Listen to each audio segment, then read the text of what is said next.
Hola, muy buenos días. Un gusto, como siempre, estar aquí en esto. Pues que ya se está haciendo habitual, pues, Todos los miércoles. de platicar aquí con Antonio Lomas, más o menos a las 11:15, 11:20 de la mañana, ¿sí? Nuestra mañanera. Y esta idea, pues, de transmitir en vivo tiene el propósito de que si hay compañeros que nos ven y nos quieren hacer alguna pregunta o hacer llegar algún comentario, pues que tengamos forma de interactuar, ¿sí? Oye, Salvador, antes Sí. de que me conteste la pregunta, Sí. traigo una idea.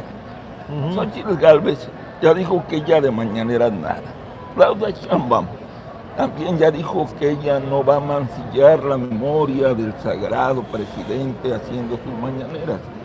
Nosotros a las 11:15, 11:20, pues podemos ya tener nuestra mañanera ahora, que quede ese vacío en México, ya porque podrá haber vacíos, pero inmediatamente alguien los tiene que llenar. No, ese es un hueco muy difícil de llenar, Toño. Sí, no pienses en eso, sí.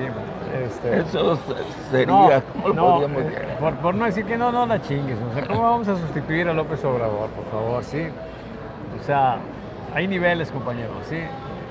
Bueno. No, si fuera, no sé, Barack Obama o alguien así, bueno, hola. Todavía Entonces, se sí valdría. podríamos decir, bueno, vamos a tratar de meternos ahí, ¿no? Humildemente. Pero bueno, a ver, vamos al tema, sí, que planteas. Marcelo Ebrard pudo ser el candidato de Morena. Durante años, durante el 20, 21, 22, él estuvo en una condición de liderazgo, en términos generales, en la, pues, no podríamos decir que disputa, porque no había formalmente una disputa y una contienda para encontrar el candidato de Morena para el 24, pero sí había una pregunta que nos permitía a nosotros recoger las preferencias, ¿sí? Con respecto a todos los personajes que se estaban moviendo. Una forma muy efectiva para hacer eso es no darle nombres a la gente, sino decirle así de manera abierta quién te gustaría que fuera el próximo presidente de México, lo que algunos en el medio conocen o llaman top of mind. En inglés, o sea, lo que está en la parte de arriba, pues, de la cabeza, de la mente.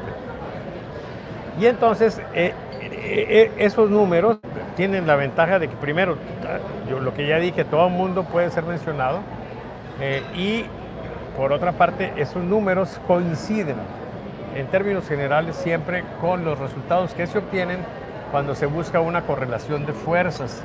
¿A qué me refiero con correlación de fuerzas? Cuando les decimos de entre este, ¿a quién prefieres como candidato para la presidencia?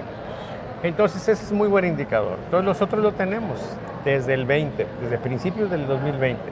Y dominó Marcelo Ebrard 20, 21 y 22. Se le empieza a complicar la situación en el 23. Y de pronto empezó Claudia Sheinbaum a avanzar hasta que lo alcanza. Y de hecho todavía la semana previa a la semana de definición, nosotros lo que estábamos teniendo era un empate técnico. ¿Sí? El lunes, 2 días antes de que dieran a conocer los resultados, cuando andaban haciendo las encuestas, por primera vez se rompió el empate técnico en favor de Sheinbaum. O sea, fue muy apenas se rompió el empate técnico. Y entonces el resultado que estamos observando, pues es un resultado que sí, efectivamente le favoreció a Sheinbaum, pero pudo haberle favorecido a Ebrard. En consecuencia, si un personaje que en el partido mayoritario, dominante, tiene la mitad de las preferencias o tantas preferencias como quien va a ser candidato, por mucha merma que tenga, si se retira del esquema del partido, por supuesto que representa una digamos, situación de deterioro para Morena. O sea, por supuesto, respondiendo ya de manera específica a tu pregunta, por supuesto que esa situación que está viviendo Morena con Marcelo Ebrard es una situación de riesgo importante para Morena. Salvador, volviendo a tus mediciones, esto el conflicto de Ebrard, ya que es una opinión muy personal que yo tengo.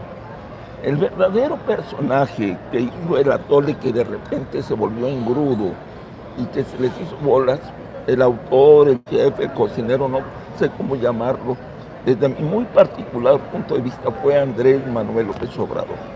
Y la pregunta es, en tus mediciones, ¿qué te dice la muchacha? ¿Le pegó a la popularidad de López Obrador? ¿O qué fue lo que le pegó? ¿O lo benefició? ¿O cómo se encuentra López Obrador en relación con esta historia?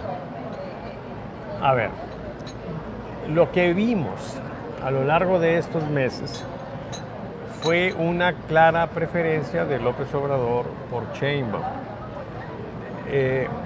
Vimos cómo le levanta la mano, vimos las deferencias que siempre tuvo con ella, y por otra parte también vimos no solamente, hola, ven a saludarme para que te vean aquí. Hola, ¿cómo estás? Amigo, ¿cómo están? Buenos días. Ahora saluda al público. Buenas tardes. Soy Linge Maru, ya saben, a sus órdenes. Gusto en saludarlos, amable audiencia. ¿Vas a venir mañana? Mañana aquí los veo. Órale, vamos a estar de lujo Ya entonces. Bye. Bye, sí. Recuerden, el día de mañana a las 11 de la mañana estaremos transmitiendo la mesa grillera de Salvador Borrego de Saba Constructores. Una bola de locos que quieren cambiar el mundo para que después López Obrador venga y lo descomponga. Aquí estaremos. Adelante, López. Ingeniero. Están llegando los amigos. Ay, válgame Dios. ¿Cómo estás? Aquí andamos. Saluda al público de Toño Lomas. Ah, mira, no sabía, disculpa. No, hombre, no te preocupes. No sabía que estaba en No, un placer. Estamos al aire. Qué bueno. Para que la gente vea que no es cierto que nadie nos puede ver. Así es. No, al contrario. Sí. Sí, hasta luego. Adelante, Salvador. Sí. A ver, entonces, ¿en qué estamos? Pues en una situación donde a las claras estaba el presidente favoreciendo a Claudia. Por otra parte, cuando platicábamos con compañeros de Morena, de los que son, digamos que, influyentes en algún grado, ¿sí?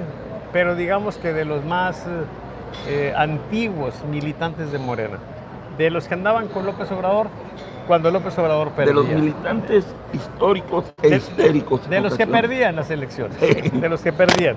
Luego ya cuando le hablaron a priistas y panistas ganaron. ¿Por qué? Pues por los priistas y los panistas, ¿sí? Y luego pues ahí hay una crisis entre ellos porque pues piensa que los están marginando, pero pues ellos son la parte de la historia de López Obrador asociada a la derrota. ¿Ok? Y eso no les gusta, pero ese es otro tema, ¿sí? Luego lo vemos. Ya lo trataremos. El punto aquí es que ellos decían, nosotros no vamos a cometer el error del general Lázaro Cárdenas, que en su sucesión no pudo poner a Francisco Múgica, ¿sí? Que era pues el más afín ideológicamente al proyecto. Y tiene que doblar las manos y pone a Manuel Ávila Camacho, que generó pues un giro, digamos que generó que concluyera, que terminara pues el proceso que estaban llevando, pues digamos que de izquierda, ¿sí?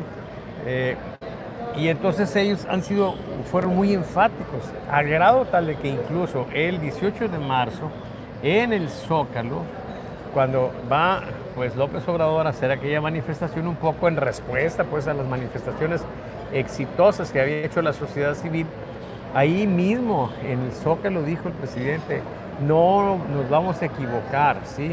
Fue una cosa rara porque convocan para celebrar la expropiación petrolera y termina diciendo el presidente que el general Lázaro Cárdenas era un pendejo, ¿sí? Que no pudo lograr eso y que él sí lo iba a lograr. Bueno, ¿qué estaba diciendo el presidente ahí? Por favor, no nos hagamos locos. Estaba diciendo, no va a ser Ebrard, porque claramente, si nos vamos a las comparaciones históricas, Ebrard era el Manuel Ávila Camacho de este sexenio, de esta sucesión presidencial, y Sheinbaum, por supuesto, que es el Francisco Múgica de aquella época. Entonces estaba dibujada. Aquí el punto es que Ebrard deja correr esto, ¿sí? Sabiendo que los dados estaban cargados, pero también sabiendo que podía ganar, ¿sí? No la tenía segura, había un empate técnico. En un empate técnico las cosas se pueden mover para un lado o para el otro. Él lamentablemente, bueno, no lamentablemente, él jugó a estar haciendo propaganda, ¿sí? O sea, si hubiera sido más eficiente en el manejo de la campaña, a lo mejor hubiera ganado, ¿sí? Y yo creo que la concesión que hizo López Obrador con Marcelo Ebrard fue que, a pesar de que los dados estaban cargados, como que no se permitió más licencias, que en otros procesos da la impresión de que sí los ha tomado. O sea, porque ya cuando entraron a la consulta, de acuerdo a los números que vimos, que son consistentes a los nuestros, pues nos hace pensar que si hicieron trampas o no hicieron trampas, al margen de eso, lo que queda claro, de acuerdo a ese contraste, es que las trampas que hayan hecho, si es que las hicieron, no modificaron el sentir de la opinión pública.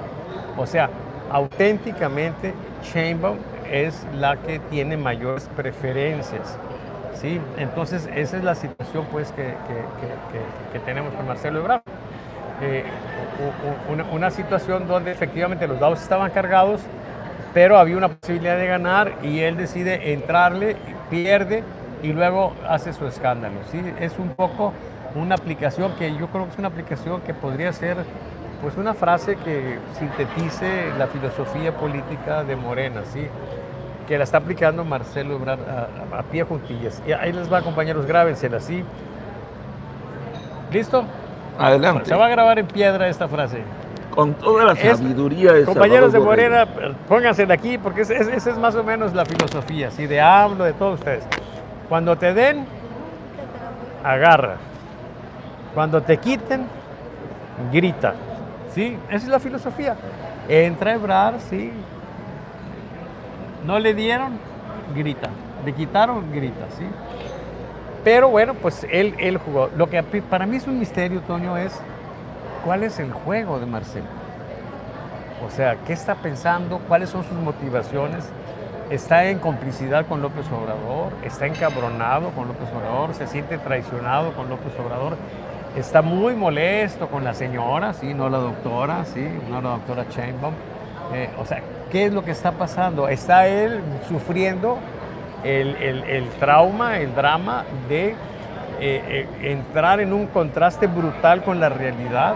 Porque cuando hablabas la gente con él decía con una gran convicción: yo voy a ser el próximo presidente de México. Sí, asumiendo firme, que él sí, iba a sí. ser el candidato, ¿sí? Entonces, de pronto, las cosas salen de otro modo y él, pues, ve esfumarse, derrumbarse todas las fantasías que él y su equipo formaron.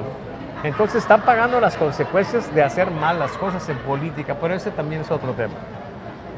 Oye, hay algo que no sé si sea un mito. Hace tiempo que yo manejo un concepto que se llaman las encuestas de granja. ¿A qué me refiero con esto? Si tú quieres que gane un gallo y no un cocodrilo en una encuesta, pues vete a una granja, no te vayas al río, no te vayas al arroyo, donde puede haber gente coincidente con los cocodrilos. Vete donde están las gallinas, los pollitos, etc. Un mito es que uno de los orígenes de la manipulación es que se hicieron estas encuestas fundamentalmente en lugares donde impera, donde se mueve el apoyo social con más fuerza. Un ejemplo, en San Pedro me aseguran, gente interna, que nada más se hizo una encuesta en San Pedro Garza García, donde me dicen ahí hubiera triunfado de manera arrolladora Marcelo Ebrard. Mira, hago algunos comentarios de nuestro público y luego ya me responde la pregunta si hay o no encuesta de granja en este proceso que beneficia a Claudia. Walter Baltasar dice: sí, qué mal está actuando Ebrard. Nunca nos imaginamos que fuera así, qué triste. Alma Sosa: a Ebrard lo espera Francia con los brazos abiertos. Lástima, buena estrategia. Cuidado, no subestimen a Marcelo, sabe muchas cosas.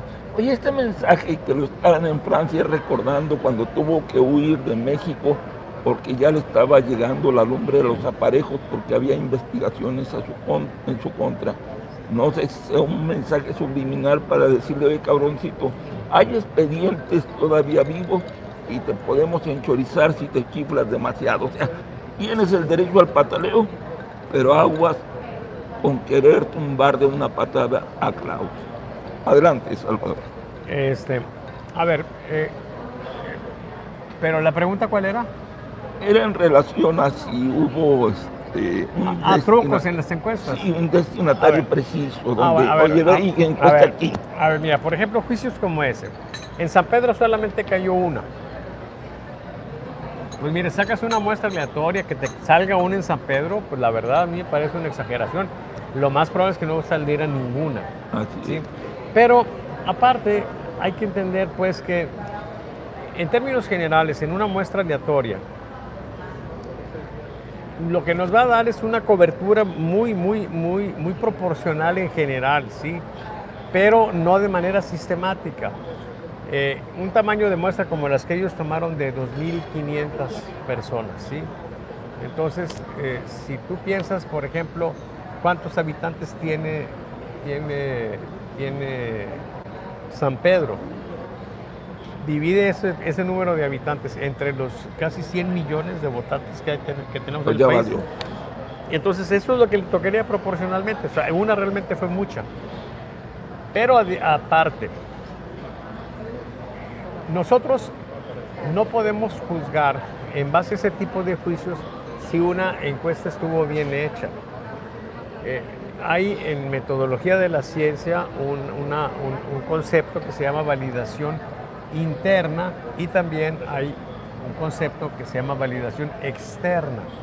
La validación interna es muy difícil de realizar. De hecho, una de las cosas que complicaron la situación en estas encuestas fue que trataron de moverse por el lado de la validación interna, que es la más natural. Es decir, yo quiero supervisar el proceso, quiero ver si ellos hicieron bien la encuesta. ¿Qué significa eso? Que aleatorizaron bien, que hicieron bien el trabajo de campo, por eso mandaron gente ahí para que viera cómo se estaba haciendo la encuesta, que la captura se haya hecho bien, que el análisis estadístico se haya hecho bien. Ok, el problema es que eso es muy difícil. Estar supervisando, necesitas gente especializada, necesitarías pues un equipo profesional de muy alto nivel y eso no se tiene. Aparte tendrías que estarlos acompañando durante todos esos procesos. Lo que es más práctico es lo que se conoce como validación externa, ¿sí? ¿En qué consiste la validación externa? Pues en que tú juzgues. Tú ves un resultado, ¿te parece lógico o no te parece lógico? Y entonces aquí tenemos dos situaciones interesantes. Una persona puede tener un criterio de si es lógico o no es lógico, y otra persona pudiera tener un criterio diferente.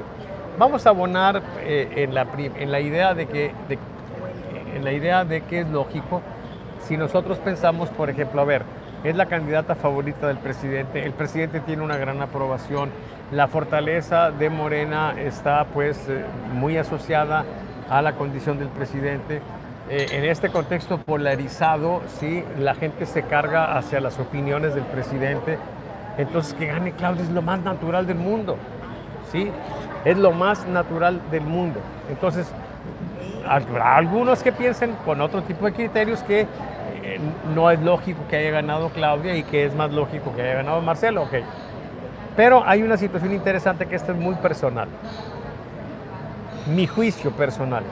Sí, o sea, en función de qué yo voy a juzgar si esos resultados son, pues claro, en mi percepción política puede ser, pero yo tengo algo adicional, que es que yo fui midiendo ese proceso a lo largo de años, desde el 2020, bueno, desde el 2019 estoy midiendo el fenómeno, pero particularmente este sucesorio lo empecé a medir desde el 2020, desde principios del 2020, y fui viendo cómo se fue dando la construcción, y fui viendo también el contraste entre las cosas que se movieron y lo que sucedió.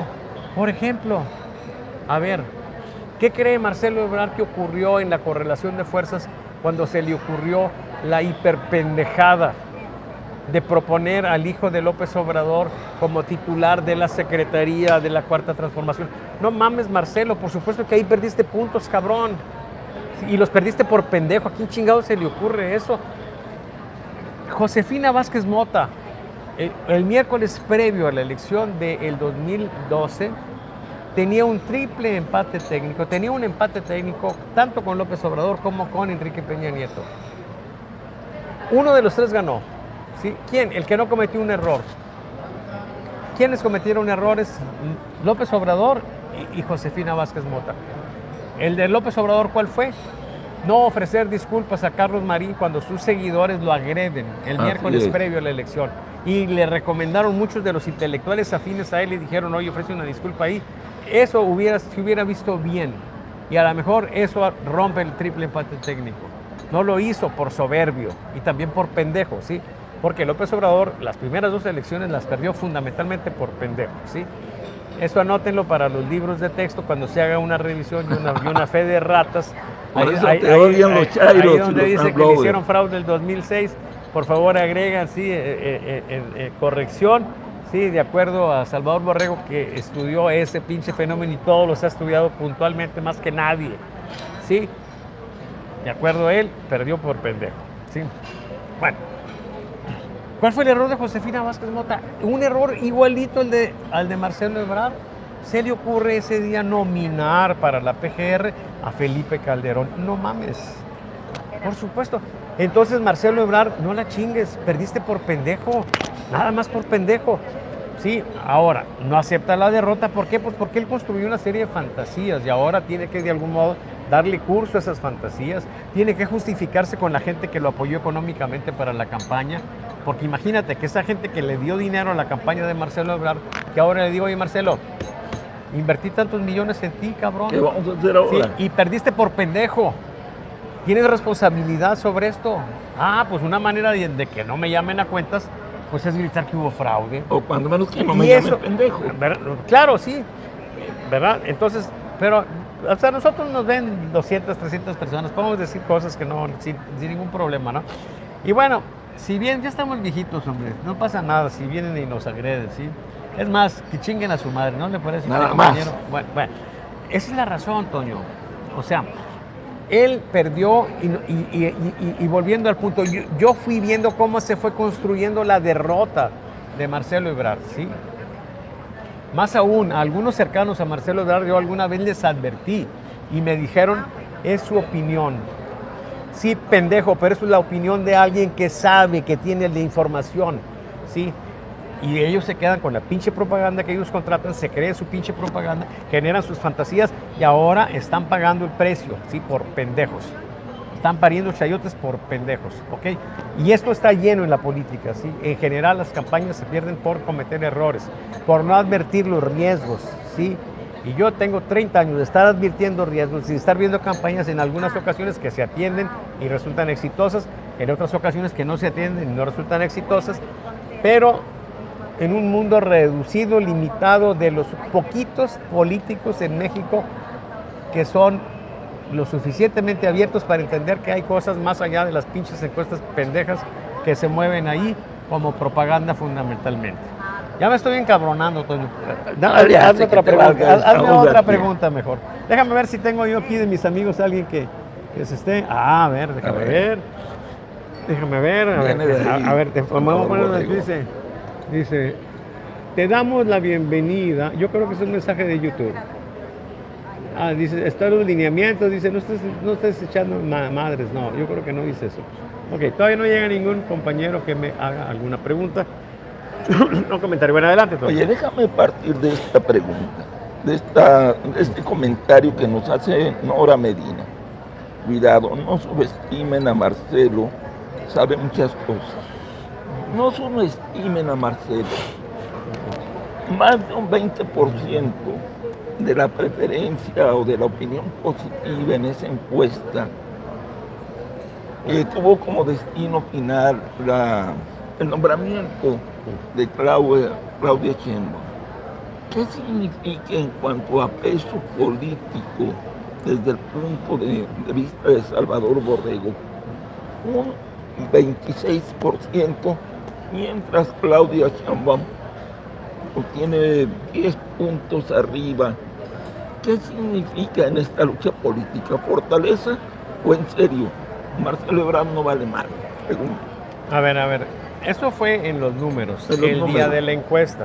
Sí, Pero cuando ya hay un resultado, un poco pensando en aquella película Cabaret, ¿te acuerdas de Liza Minnelli? sí, de hace años. Una de las canciones importantes de ese musical es uno que dice Everybody wants a winner, so nobody loves me. ¿Ok?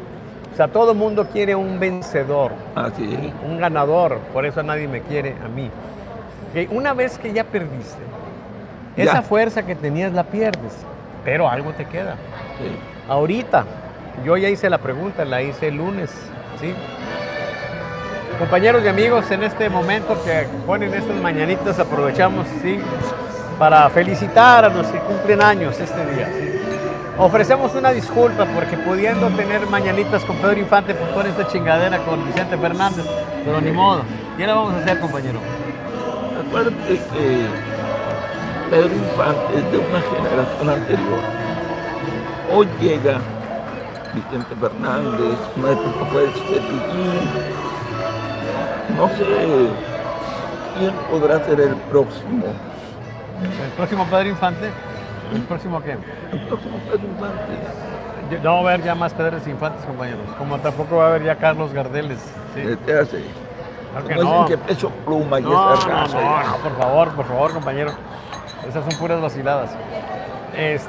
A ver, Adelante. ¿en qué estábamos? Si Marcelo Ebrard es una fortaleza real o no vale madre. Sí, bueno, entonces estaba yo diciendo que nosotros medimos este lunes porque es importante saber, bueno, ok, va a perder, por supuesto, porque tanto pierde. Y entonces hicimos varias preguntas para ver cómo queda Marcelo. Fíjate, primero, con respecto directo con lo que tú estás diciendo, le volvimos a preguntar a la gente, ante la posibilidad remota, pero finalmente posibilidad, de que imagínate que el TRIFE ordene que se reponga el proceso interno de Morena. Entonces le preguntamos a la gente, en caso de que hubiera una elección, que se repitiera la elección de Morena, ¿sí? Pero que ya nada más quedaran los dos finalistas, pues a los demás, ¿para qué los quieres? ¿Sí? ¿Por quién votarías? Bueno, los números que tenemos, los primeros números que tenemos, nos dan una ventaja de 2-1 de Sheinbaum sobre Marcelo Ebrard. Y es lógico que eso suceda. Ok, entonces, ¿qué podemos decir aquí? Primero, en Morena ya no tiene nada que hacer Ebrard, ¿sí? Si le aceptan esa petición de que se reponga el proceso, ahí caeríamos en esa figura, creo que es una pieza de filosofía china, no sé, tú me podrás decir, que dice, cuidado con lo que pides. Porque se te puede conceder. Porque se te puede conceder. Si se le concede a Ebrard que vaya de nuevo a la elección, sería el peor ridículo, la peor derrota, la más humillante derrota. Si yo pudiera aconsejar a Marcelo Ebrard, le diría, saca la pinche pata de ahí, retira esa petición y ya vete a la chingada de Morena, punto. Eso es lo que puedes hacer, más sabiamente. Okay. Pero hicimos otras preguntas. En MC, nosotros tenemos una pregunta donde damos nombres para quien les gustaría que fuera el candidato de MC. Y entonces resulta que el que ha estado siempre arriba es Luis Donaldo Colosio. Resulta que esta semana, de manera enfática, abierta, pública, él dice que él no va Así es. a la presidencia. Se baja. Aproveché eso y entonces, en lugar de poner Colosio, puse Marcelo Ebrard. Y en la gráfica, en el monitoreo de Colosio, de cómo se iba moviendo su preferencia, le puse una rayita a partir de la fecha del lunes para poner el punto de Marcelo Ebrard. Bueno, imaginen ustedes que va así los datos de el más fuerte candidato de MC, así. Cuando les mencionamos a Marcelo Ebrard, brinca, pero brinca de manera importante. ¿Ok? ¿Qué significa eso? Que es, de acuerdo a la opinión de la gente o de la muchacha, como yo me refiero a veces a la opinión pública, sería fabuloso que Marcelo Ebrard fuera candidato de MC.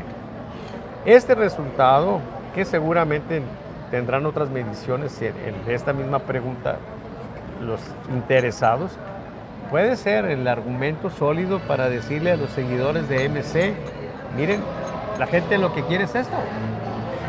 Claro, pues algunos como Samuel están muy interesados en ser candidatos, a lo mejor no les va a gustar, ¿sí? Pero ese es un resultado, ¿ok? Y hay otro resultado. Nosotros tenemos ya varias semanas preguntando, a ver, si los candidatos fueran Claudia Sheinbaum por Morena, PT, Partido Verde, Xóchitl Gálvez por PRI, PAN, PRD, Sociedad Civil, y Samuel García por MC, ¿por quién votas? Ahí los resultados quedan muy holgados en favor de Sheinbaum, con los asegúnes de que ellos llevan merma, y luego sigue pues Xóchitl como en un 17-18%, y luego Samuel como en 6%, sí, más o menos. Así queda. Y entonces agregamos otra pregunta, pero en lugar de poner a Samuel como candidato de MC, pusimos a Marcelo Ebrard. Resulta que Marcelo saca el triple de lo que tiene Samuel. Ya. Eso hace que se empate con Xóchitl, que quede una ventaja todavía considerable con respecto a Sheinbaum. Pero Xóchitl queda igualita. O sea que todos los puntos los agarra de la gente que anda suelta, de la misma gente que apoyaba a Samuel, ¿sí? Y también de lo que le roba a Sheinbaum. O sea, Ebrard le quita votos a Sheinbaum y queda en una condición pareja con Xóchitl. Entonces, Ebrard es una situación que no puede menospreciarse, que no puede minimizarse, por supuesto que no.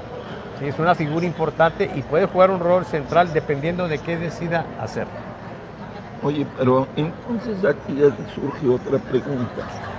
¿Por qué está terco López Obrador y a toda la gente que le pregunta se lo repite, de que si llega Marcelo, mandaría a un tercer espacio a Xóchitl, ya que no se llevaría ningún voto de la 4T, que todo el voto sería anti López Obrador, anti 4T, todos los votos serían ni más ni menos de los aspiracionistas de la clase media, pero que tienen muy blindado el voto de la 4T, que pues les vale madre si se va a la contienda Marcelo Ebrard. ¿Por qué esa seguridad? ¿O será solamente una pantalla de parte de López Obrador y de su gente? Número uno, yo creo que él no tiene ni idea de qué está pasando, ¿sí? O sea, López Obrador no tiene esos recursos que nosotros tenemos, tiene las encuestas de aficionados que él tiene ahí, si algo le dan, y tiene, eso sí, las fantasías que lo han acompañado toda la vida, ¿sí? Y bueno, podríamos hacer un recuento de fantasías de que el pueblo es bueno, es sabio y una bola de mamadas que siempre trae en la cabeza, ¿sí? Esto que está diciendo no tiene sentido y lo puedo afirmar porque los datos de este lunes lo que me dicen es que a quien quita votos Marcelo Ebrard es a Sheinbaum. Entonces sí es un peligro.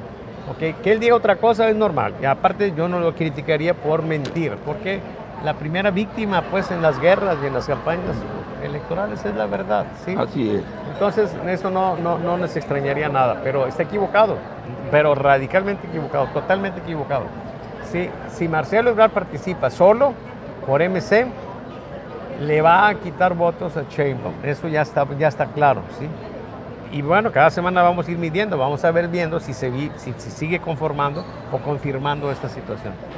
Salvador, para irnos conduciendo hacia el final de esta entrevista, hay algunos comentarios que me llaman mucho la atención. Yo sé que tú seguiste a pie juntillas la historia del triunfo de Vicente Fox.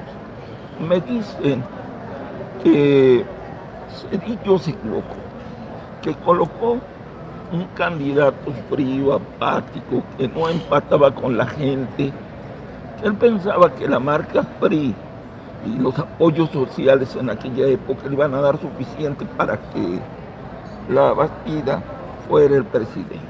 Se dice que se puede repetir la historia con una candidata de mal carácter, fría, seca, que no empata con la sociedad, y una mujer al estilo Vicente Fox. ¿Crees que se pueda repetir la historia? A ver, yo lo que creo es que Zedillo hizo todo lo posible porque perdiera el PRI. Ya. El error fundamental de él fue comprar la idea de que él iba a pasar a la historia como el primer presidente demócrata que hizo posible pues que la oposición llegara al poder. Y bueno, pues es una de las cosas terribles que en algún momento en la historia le habrá de reclamar a Ernesto Zedillo. Facilitó mucho las cosas. Y yo pienso pues que se cometieron errores garrafales pues en esa campaña. Sí, el candidato tuvo un desempeño terrible. O sea, acuérdate de aquel debate donde dice, es que me dicen mariquita, o sea, ¿cómo te puedes estar quejando? Dice la vestida. Pues cabrón, si ya te dijeron, pues no sé, hubieras tenido otra respuesta, pero bueno. Pero adicionalmente a eso, fue una campaña en la que pues había esa obsesión por Zedillo de pasar, de trascender. Y él, en cierto modo, creo yo que no tenía gran afinidad con el PRI, ¿sí? Creo que hasta disfrutó de entregar la plaza. No hizo lo que cualquier presidente habría hecho para favorecer las cosas para su partido. Por otra parte, fue también él el que generó las condiciones para que López Obrador fuera candidato pues, al DF. Acuérdate que él no tenía los requisitos. Sí. Entonces, bueno, ese es un caso muy curioso. Y en este caso que tú planteas de ahora, yo no le veo relación, ¿sí? Yo creo que Sheinbaum es una figura interesante. Es una persona que, a diferencia de López Obrador, es una persona preparada, estudió física, estudió en Berkeley, un doctorado, sí, no es poca cosa. Berkeley es una de las mejores universidades del mundo. Una universidad, pues, de izquierda, se podría decir, muy liberal dentro de Estados Unidos. Se entiende que una persona como Claudia se haya ido a esa universidad. Yo estudié en la Metodista del Sur, compañeros, y acá con la raza fifí, ¿sí? ¿Verdad? Donde están los ricos de Texas. Los que fueron al extranjero a aprender a robar. Exactamente, sí. Nada más que cuando yo estuve ahí, chingado, estaba saturada la clase. O sea, ya, había otros estudiantes mexicanos que la saturaron. Y yo ya no tuve chance pues de tomarla, ¿sí? Pero volviendo a Sheinbaum, o sea, es una persona que es preparada, por supuesto, que tiene una personalidad que algunos puedan decir que es apocada, que es así, que es así. Bueno, pues eso es lo que estamos viendo ahorita. Vamos a ver cómo se maneja en la campaña. ¿Qué ventaja tiene? Pues que está muy arriba. Entonces está muy arriba. Lo que tiene ella simplemente es que ser muy cuidadosa, no cometer errores garrafales. Pero ella, así como está, prácticamente nadando de muertito, llega a la presidencia. Donde está el reto es en los que están acá abajo. O sea, ella tiene una condición de fuerza, una favorable, por supuesto, a ella. El líder, hay un principio básico que López Obrador no entendió en el 2006. El líder no arremete. O sea, el líder no anda haciendo locuras, no anda haciendo pendejadas. El líder simplemente reacciona. Entonces Sheinbaum puede estar simplemente viendo el panorama tranquila, que se empieza a mover uno para arriba, le empieza a generar alguna situación, tomar una decisión para desarticularlo, para bajarlo, para descarrilarlo. Es todo lo que tiene que hacer, está relativamente fácil, ¿sí? Por otra parte, la gente de la oposición tiene que estar atenta pues, a algún error que cometa Sheinbaum. Entonces, si ella no es como López Obrador y se pone a hacer locuras, ¿sí? Como lo hizo en el 2006 o como lo hizo en el 2012, pues no veo que tenga un problema para que gane. Adicionalmente, si van divididos Marcelo y Xochitl, pues van a quedar muy parejos, a una distancia muy alta, muy grande de Sheinbaum, y va a ser una elección parecida a la del 18, así como estaban Anaya y Mid en números muy bajitos. Hubo encuestas de esas pendejas que no faltan nunca porque se paga para eso, que nos decían que ya Anaya ya andaba alcanzando a López Obrador. Eso está absolutamente falso. Nunca fue un peligro Anaya ni Mid para López Obrador en la elección del 18. Nunca estuvo abajo de 50% López Obrador, ¿sí?, en la elección del 18. Y esa chingadera de que descarrilaron a Anaya porque le metieron una demanda, Anaya siempre estuvo jodido porque tenía el lastre de ser una persona traicionera, sí, que llegó a la candidatura pisoteando a la gente que la apoyó. Anaya es un pinche lastre para el PAN. Bien harían los panistas en decirle, ya deja de mandar tus pinches videos, no nos beneficias. Vean cómo está la identificación partidista del PAN ahorita, hundida. Hundida. Señores panistas, están jodidos. Cállenle el hocico a Ricardo Anaya y vean qué chingados hacen para salir adelante. Va sin costo, pendejos. Sí, porque además ustedes en general no son mis clientes. ¿Qué otra cosa, compañero? Oye, vamos, no importa que esté encabronando. En realidad, ¿por quién está votando o quién está en la boleta? ¿Quién? ¿Quién está en la boleta? ¿Claudia Sheinbaum? ¿O está por debajo de el presidente Andrés Manuel López Obrador? ¿Qué es lo que piensa la muchacha en el momento de dar su preferencia? ¿Voy con el presidente o voy con Claudia? Porque de ir con el presidente se me hace muy riesgoso. Por supuesto, ese es el gran riesgo, pero es inevitable. O sea, ahí hay una simbiosis entre el presidente y Claudia Sheinbaum, por supuesto. En mucho, claro que sí, la elección va a ser una elección plebiscitaria, porque si López Obrador se le complican las cosas, de aquí a allá va a haber una repercusión en la intención de voto de Sheinbaum. Eso es claro. Pero hay un margen, hay ciertos grados de libertad, ¿sí?, donde Claudia va a ir mostrando su personalidad y pudiera ir ganando adeptos, ¿sí?, al margen de la cercanía que tiene con el presidente. Pero en buena parte sí va a ser una situación, y quizá en la mayor parte que cualquier otra cosa, la suerte de Sheinbaum va a depender mucho de la suerte del presidente, eso es claro. Por último, un reclamo muy serio de parte de nuestra gente que nos está siguiendo en esa emisión. Déjame primero, hago un comentario, luego te hago ver el reclamo que estoy seguro que viene en contra de Salvador Borrego. Dice la tijera de Isela, seríamos tontos si votamos por un traidor, misógino y narcisista. Marcelo Ebrard cree que todo se lo merece, no acepta derrotas. Después Manuel Martínez Mata dice, tú tienes datos cargados contra la 4T.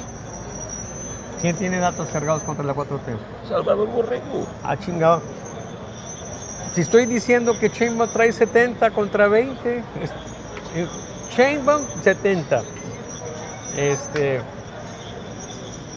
Xochitl 20.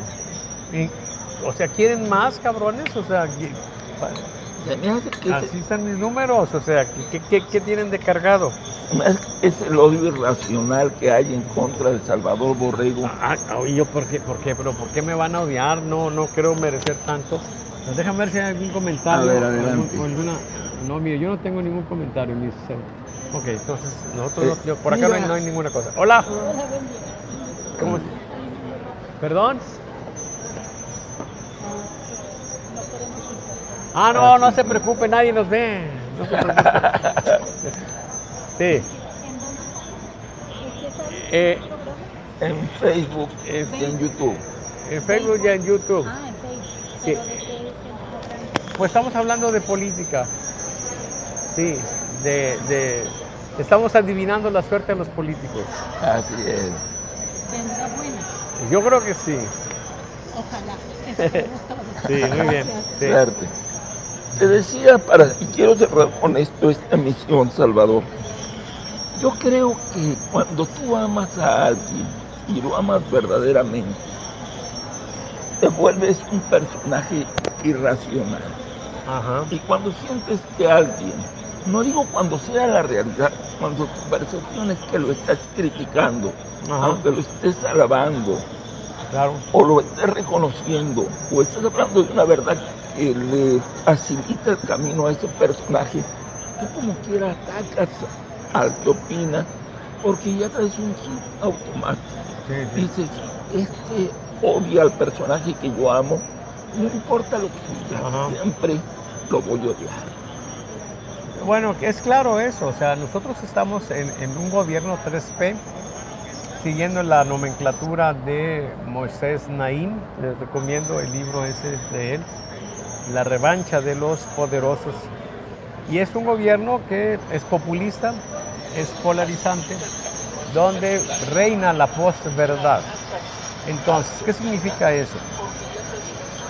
Esa polarización, ¿sí?, está establecida y un polo, por supuesto, son los seguidores de López Obrador, ¿sí?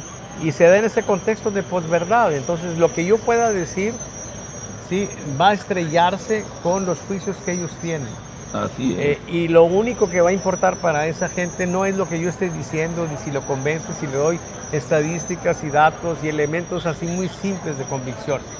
Él lo único que está viendo es, ¿está hablando bien o está hablando mal del presidente López Obrador?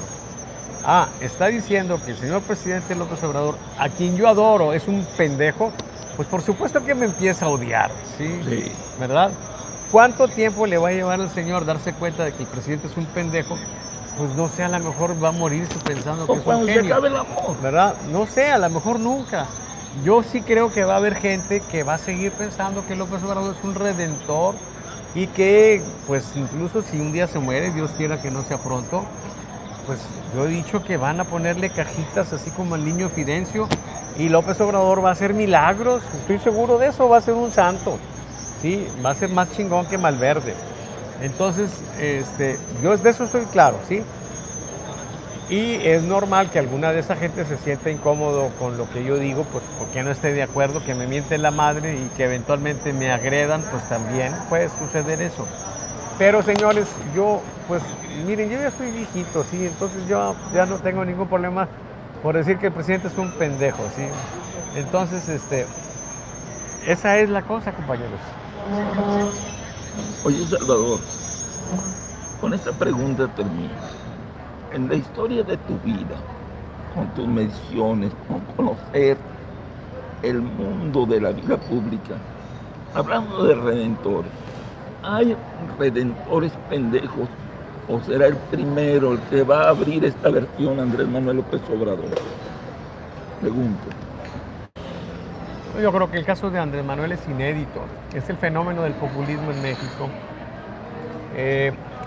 Quizá el antecedente más cercano a él sea Luis Echeverría Álvarez, pero incluso si tú escuchas a Echeverría, si ves sus cosas, sí había ciertas locuras, así más o menos mesiánicas, etcétera, pero López Obrador lo supera, pero de a madre, ¿sí? Porque en aquella época había racionalidad, había un sentido también elevado de la política, había otro tipo de criterios, ¿sí?, muy claros. Y había un cierto margen, pues, de ese tipo de cosas populistas en Echeverría, pero no tiene comparación con lo que estamos viviendo ahora. Este es un gobierno irracional, o sea, se inaugura, pues, cancelando el Naim, una barbaridad que nos está costando millones y nos va a seguir costando millones, que ha generado, pues, condiciones que ahorita, pues, ya se empiezan a ver, pero que en el futuro se van a ver muchísimo más claras, de deterioro en la vida pues, social, de salud, de educación, etcétera. O sea, esto es es algo que no tiene antecedentes. Y se nos va a formar, yo creo, una cosa parecida al peronismo. O sea, tiene más similitud con Juan Domingo Perón. Tiene más similitud, mira, ya que estamos hablando un poco, con Salvador Allende. Cuando Salvador Allende era presidente, pues yo tenía 23 años cuando lo asesinan. Y pues era nuestro ídolo, ¿sí? Nos encantaba su discurso, la fantasía pues de la izquierda llegada al poder por la vía democrática. Pero cuando vemos las cosas específicamente, cuando vemos datos, cuando vemos lo que representó ese gobierno, tú dices, como se está diciendo ahorita en Chile, tuvimos dictadura porque tuvimos Allende, ¿sí? Sí. O sea, si no hubiera cometido tantas locuras, entonces no hubiera sucedido eso.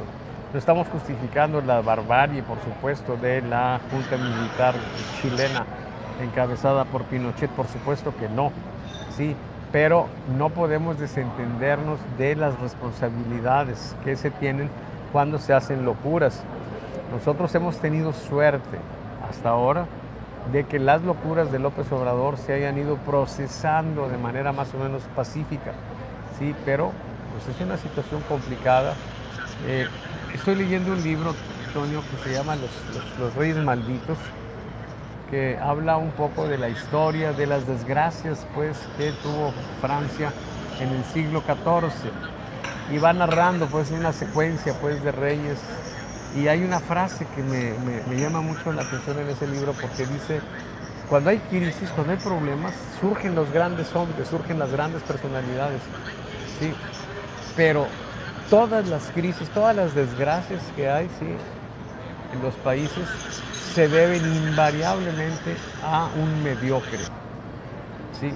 Y esa frase me impactó porque cuando tú piensas en López Obrador, en lo que piensas fundamentalmente de él es en la mediocridad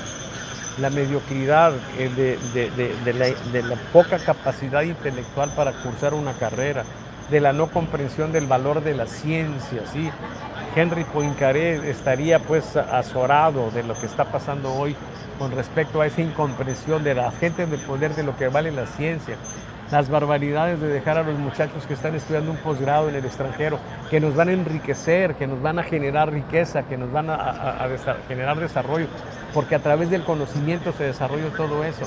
Es una inversión que ya le falta un año a un muchacho para que termine su doctorado y le cortas la beca, o sea, es una cuestión absurda, sí, pero hay un rosario de cosas, sí, por una mente mediocre que no entiende la complejidad de la vida, sí, que dice que gobernar no tiene ciencia, que dice que hacer un pozo petrolero es hacer un pinche pocito, que dice que el tema de la inseguridad se va a resolver atendiendo las causas y abrazos no balazos y miren el regalando dinero que traemos.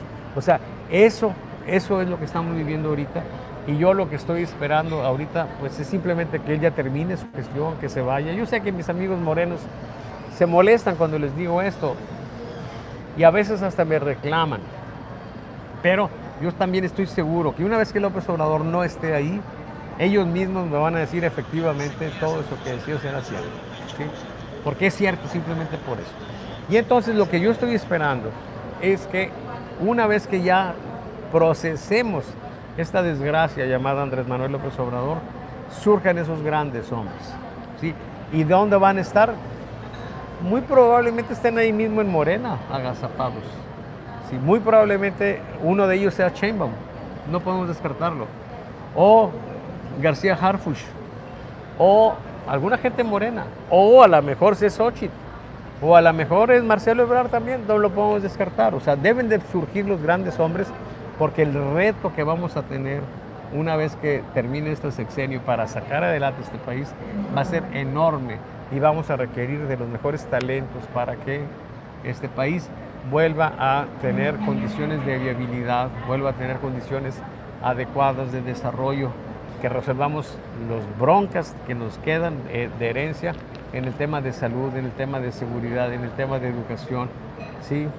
El desarrollo económico medio se ha rescatado por la cuestión del TLC, herencia, por cierto, no reconocida, no agradecida, de Carlos Salinas de Gortari.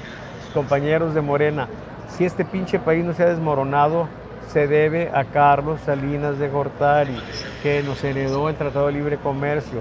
El presidente López Obrador debería en sesión solemne agradecer al ciudadano expresidente Carlos Salinas de Gortari por habernos permitido no morirnos de hambre con tantas pendejadas que hizo. ¿Sí? El TLC nos vino a salvar, porque si está llegando dinero aquí es por las exportaciones, ¿sí? ¿Ok?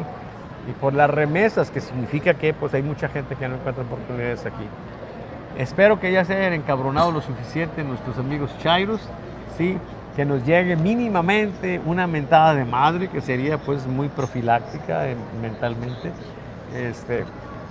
Y bueno, pues no sé qué otra cosa tiene. Oye, yo para terminar esta emisión de Hablemos Claro solamente diría una cosa con gran firmeza: que traigan la leña verde y hagan la pira para quemar vivo al apóstata contra la 4T, Salvador Borrell. Ay, güey. Nada más. Güey. Por hoy, muchas gracias, Salvador. Hasta la próxima. Me acordé de Calanos.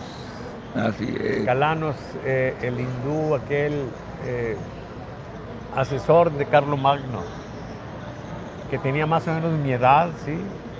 Y se enferma, y entonces le hace llegar a Carlomagno